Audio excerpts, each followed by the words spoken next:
So today I want to talk about the stigma behind plastic surgery. And as much as plastic surgery is becoming much more accepted today than it ever has been before, and more people are doing procedures like Botox and minimally invasive things, there's still a stigma attached with plastic surgery. And I think a lot of that just comes from a place of misunderstanding.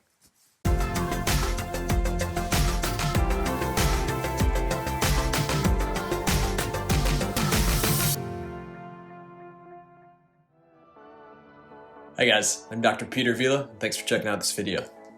If there's something about your appearance that you don't like that's affecting your self-confidence, that's affecting your ability to work, or your ability to have social relationships, then in my mind, if that's something that is bothering you to that extent, there is absolutely nothing wrong with talking to somebody about changing it. Maybe you played sports in school and you ended up getting headbutted and now your nose is super crooked. Or maybe you were in a car accident and you have a huge scar on your forehead and that's something that bothers you.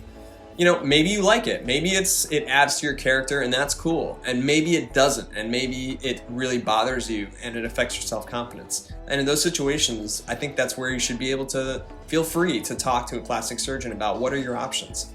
Now, I think a lot of times plastic surgeons get a bad rep because they're seen as trying to sell something or to pressure you into something. And that could not be further from the truth, at least in my own practice. I can't speak for everybody, but for me, my job, the whole point of these videos, the whole point of my practice is to sort of educate you on what's out there, what can you do if you choose to do something, and then I'm more than happy to help you through that journey.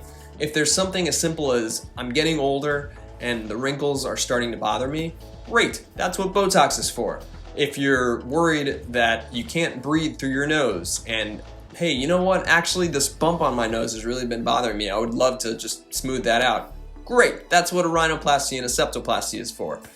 If you're worried about, you know what, there's this scar that I had from a dog bite that happened years ago and it's really just, messing with me and I don't like it, great, there's something we can do. Scar revision, there's all sorts of options to treat those things. So it shouldn't be something that's holding you back. If you've suffered an accident, if you just were born a certain way, maybe your ears are out like this, that's okay. There are surgeries and things we can do to fix them. And I think we as a society should really get together and say, you know what? Yes, it's cosmetic surgery. Yes, it's elective surgery, meaning that it's not anything that's required. No doctor should ever tell you you have to do this. But if it's something that's affecting your self-confidence, why not go out and do something about it? I think a lot of times it comes down to you being comfortable in your own skin to say, you know what? My ears are really bothering me. That's something I'd like to get fixed because, maybe kids are making fun of you at school or it's just you're not able to get on the dating scene like you might like. So I've mentioned this before in another video, but my job is to help you find the best you. I don't want to change your appearance drastically. I just want to make you feel empowered and be the best version of yourself. That's what I'm trying to do. Unfortunately, there's things out there, J-Lo, when you have advertisements for products, you see this for skincare products, where people might say, I'm not that kind of woman, or I'm not that kind of person who does treatments, even though they totally do.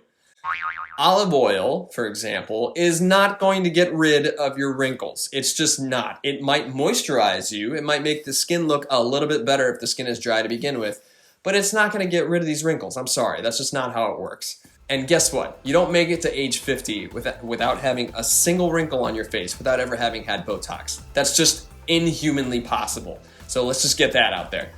And this is not meant to criticize. I think this is about getting products out there and just, serving a need for skincare product. But it sort of taps into this whole idea that, oh, I'm a bad person because I went and had some Botox, or I'm a bad person because I went and, had a rhinoplasty or whatever.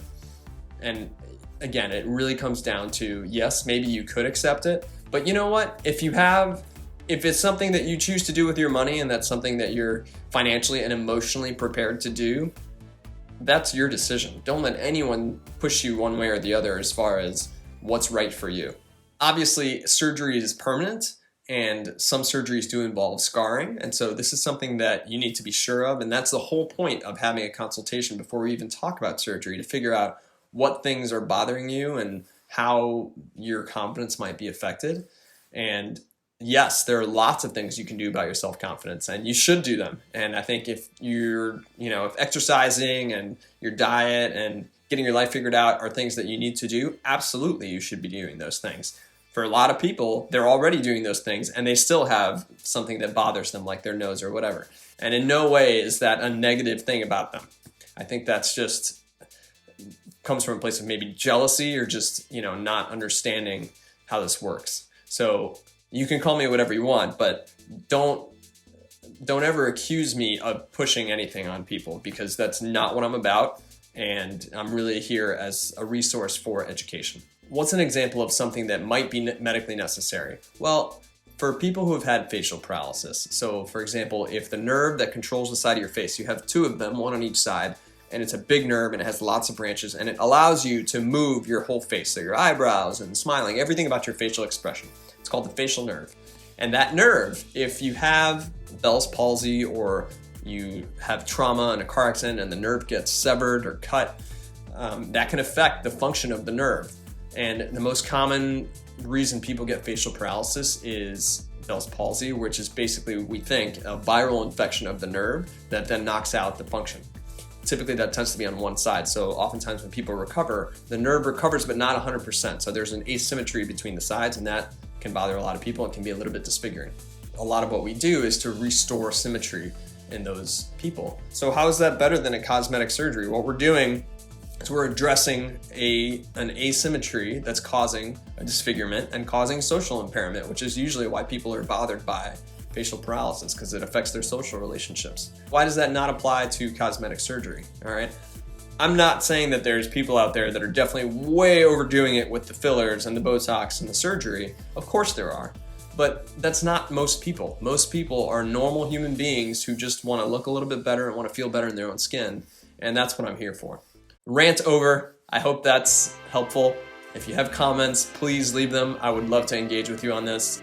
Thanks for checking out this video.